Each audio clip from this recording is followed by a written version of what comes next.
नमस्कार, मैं रवीश कुमार। दोस्तों, हमारे सूट बूट वाले प्रधानमंत्री साहब और उनकी सरकार इन दिनों बुरी तरह फंस गई है।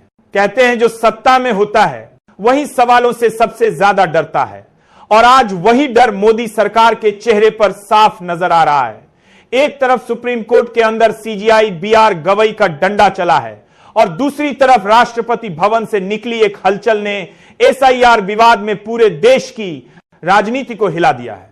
यानी अब हाल यह है कि एक तरफ अदालत की फटकार है तो दूसरी तरफ राष्ट्रपति की एंट्री से मचा हड़कंप। पहले जरा सुप्रीम कोर्ट वाली कहानी सुनिए। मुख्य न्यायाधीश बीआर गवई वो नाम जिसके सामने अब खुद मोदी सरकार झुक गई है। पिछले दिनों जस्टिस गवई ने मोदी सरकार को साफ साफ कहा, क्या आप मेरे रिटायर होने का इंतजार कर रहे हैं? सोचिए दोस्तों, देश के सबसे बड़े जज को यह कहना पड़े कि सरकार अदालत से भाग रही है, तो दोस्तों क्या है पूरा मामला? आइए इस वीडियो में समझाने की पूरी कोशिश करेंगे, लेकिन वीडियो में आगे बढ़ने से पहले वीडियो को लाइक जरूर करें ताकि हमारी वीडियो आप तक पहुंचती रहे। तो समझ लीजिए कि कानूनी नहीं, राजनीतिक डर काम कर रहा है। दरअसल मामला था ट्रिब्यूनल रिफॉर्म्स एक्ट 2021 का, जिसमें मोदी सरकार बार बार सुनवाई टालने की कोशिश कर रही थी। कभी कहती हमारे वकील नहीं है, कभी कहती अटॉर्नी जनरल बिज्जी हैं, कभी आधी रात को बड़ी बेंच की मांग। लेकिन दोस्तों, सीजीआई गवई ने सब्र खो दिया और सरेआम कोर्ट में कहा, कितनी बार और सुनना पड़ेगा? क्या सरकार मेरे रिटायरमेंट के बाद फैसला चाहती है? अब सुनिए असली बात। इस फटकार के बाद मोदी सरकार पूरी तरह बैकफुट पर आ गई।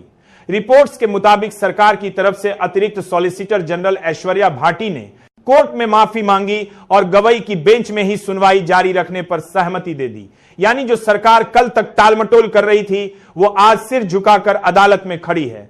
अब चलते हैं दूसरे मोर्चे पर, जहां से मोदी सरकार के माथे पर और ज्यादा पसीना आ गया है। एसआईआर विवाद ये वही प्रक्रिया है जिसमें मतदाता सूची अपडेट की जा रही है, लेकिन विपक्ष कह रहा है कि यह वोट चोरी का नया तरीका है। और अब इस विवाद में राष्ट्रपति द्रौपदी मुर्मू की एंट्री ने सियासी तूफान खड़ा कर दिया है।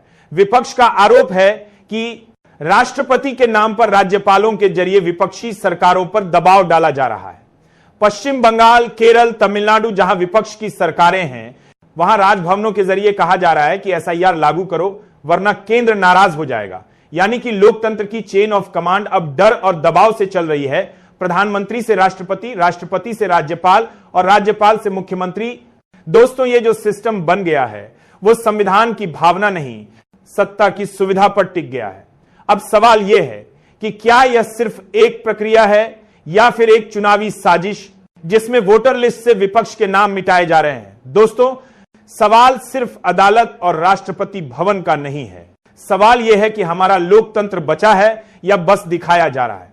क्योंकि जब न्यायपालिका को डराया जाए और राष्ट्रपति के नाम पर धमकियां दी जाएं, तो फिर संविधान बस दीवार पर टंगा हुआ एक दस्तावेज रह जाता है।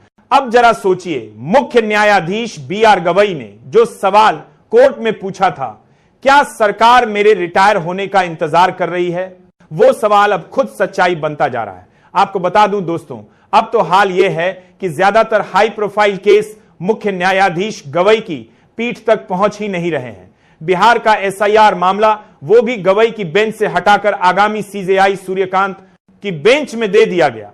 यानी सीधी बात, सरकार अब सीजीआई गवई से दूरी बना रही है। क्यों? क्योंकि गवई वही जज हैं जिन्होंने हाल ही में वक्त संबंधी फैसले में सरकार की कुछ धाराओं पर रोक लगा दी थी। वो फैसला जो प्रधानमंत्री की सहयोगी पार्टियां यानी नीतीश कुमार और चंद्रबाबू नायडू अपने पक्ष में बता रहे थे। अब सरकार की नाराजगी देखिए। जिस जज ने संविधान के हिसाब से फैसला सुनाया वो अब अनकंफर्टेबल हो गया, और जैसे ही गवई ने कोर्ट में फटकार लगाई, मोदी सरकार बैकफुट पर आ गई। इतनी कि सरकार के सबसे बड़े वकील अटॉर्नी जनरल आर वेंकटमणि को खुद कोर्ट में आकर माफी मांगनी पड़ी। उन्होंने कहा, माय लॉर्ड, अगर अदालत को असुविधा हुई हो तो हमें खेद है। सोचिए दोस्तों, जिनके पास पूरा सिस्टम है, पूरा कानून मंत्रालय है, वो अब एक जज के सामने माफी मांगने पर मजबूर हैं। लेकिन असली पेंच क्या है? वो है ट्रिब्यूनल रिफॉर्म्स एक्ट 2021, जिस पर यह पूरा झगड़ा चल रहा है। इस एक्ट में सरकार ने कहा कि ट्रिब्यूनल के चेयरमैन और मेंबर्स का कार्यकाल सिर्फ 4 साल होगा। 4 साल, यानी न तो स्थायित्व न स्वतंत्रता।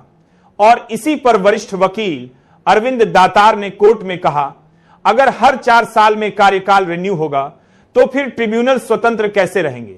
वो तो सरकार के इशारे पर चलेंगे। यानी साफ है, सरकार ट्रिब्यूनल की आजादी पर हाथ डाल रही है। और जब सीजीआई गवाही ने इस पर सख्ती दिखाई तो सरकार ने वही पुराना तरीका अपनाया, सुनवाई टालो, जज बदलो और समय निकालो। लेकिन वक्त भागता है और सच्चाई से भागा नहीं जा सकता। जस्टिस गवाई अब कुछ ही दिनों में रिटायर होंगे, लेकिन वो जो सवाल छोड़ गए हैं वो आने वाले कई सालों तक इस सिस्टम के माथे पर लिखा रहेगा। क्या सरकार सच में अदालत से डरती है? मुख्य न्यायाधीश गवाई ने इस बात से सहमति जताई और पूछा कि यदि ट्रिब्यूनल के सदस्य और अध्यक्ष अपने कार्यकाल के नवीकरण के लिए सरकार में निर्भर हैं, तो क्या यह ट्रिब्यूनलों के न्यायिक कार्यों की स्वतंत्रता को प्रभावित नहीं करेगा? इसको लेकर किरार और तकरार का दौर चल रहा है। हालांकि अब सीजीआई गवाही की फटकार के बाद सरकार सरेंडर हुई है और बहस का ना सिर्फ आगे उसको ले जाने को तैयार है, बल्कि जरूरी संशोधन भी कराने को राजी हो गई है। बता दें आपको कि एक ओर जहां सरकार सीजीआई गवाही के सामने बैकफुट पे आई है, दूसरी ओर जो है एसआईआर में भी राष्ट्रपति की एंट्री हुई है। दोस्तों, आपको बताते चलें कि एसआईआर को लेकर कांग्रेस पार्टी क्षेत्रीय दलों के साथ मिलकर बहुत बड़ी लड़ाई सड़क से सदन तक लड़ने जा रही है।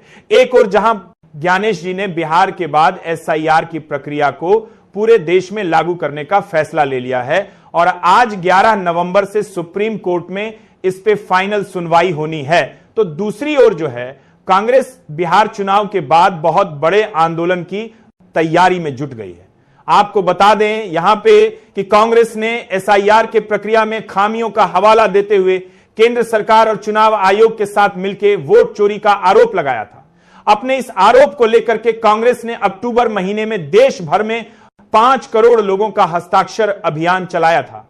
वहीं 5 नवंबर को ही 5 करोड़ से ज्यादा का अभियान पूरा हुआ है और अब इस लड़ाई को कांग्रेस आगे ले जाना चाहती है। इसी के बाद दोस्तों कांग्रेस टॉप लीडरशिप ने तय किया है कि 8 नवंबर को हर राज्य के पार्टी के मुख्यालय में हस्ताक्षर के साथ विरोध जताया जाएगा। इसके बाद जो है राज्यों से सभी हस्ताक्षर अभियान के तहत आए कागजात को दिल्ली में कांग्रेस मुख्यालय भेज दिया जाएगा, जिसे मीडिया के सामने रखा जाएगा और फिर कांग्रेस का एक प्रतिनिधि मंडल कांग्रेस राष्ट्रपति से मिलकर एसआईआर को रद्द करने की मांग करेगा। वैसे तो दोस्तों यह काम 11 तारीख से पहले होने का कार्यक्रम कांग्रेस ने बनाया था, लेकिन अब इसको बदलाव इसमें किया गया है और बिहार चुनाव के मद्देनजर अगले कदम के तहत नवंबर के आखिरी हफ्ते में या फिर दिसंबर के पहले हफ्ते में कांग्रेस दिल्ली के रामलीला मैदान में बड़ी रैली का प्लान कर रही है। इस इंडिया ब्लॉक के नेताओं को भी न्योता भेजा जा सकता है। इस रैली में 5 करोड़ से ज्यादा लोगों के हस्ताक्षर अभियान को जनता के बीच में रखा जाएगा। इसके बाद इन हस्ताक्षरों के दस्तावेज राष्ट्रपति को सौंपे जाएंगे। आप इसके बारे में क्या सोचते हैं? आप सब अपनी राय कमेंट में बताइए। चलो मिलते हैं एक और वीडियो में, तब तक के लिए जय हिंद, जय भारत।